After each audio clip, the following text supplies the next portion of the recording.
Here I have OUKITEL WP23, and today I'm going to show you how to transfer files from internal storage to SD card on this device. Firstly, you should open Files application.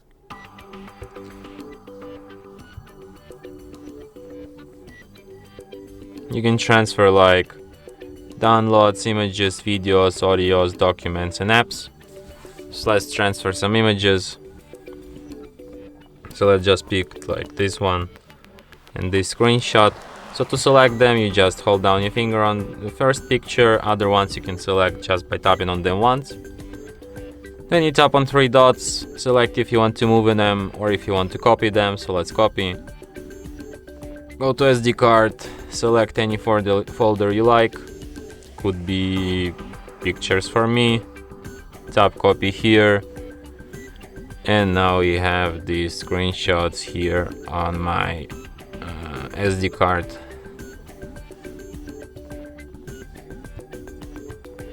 Yeah. And that's it. Thanks for watching. If you find this tutorial useful, don't forget to hit that like button and subscribe to our channel.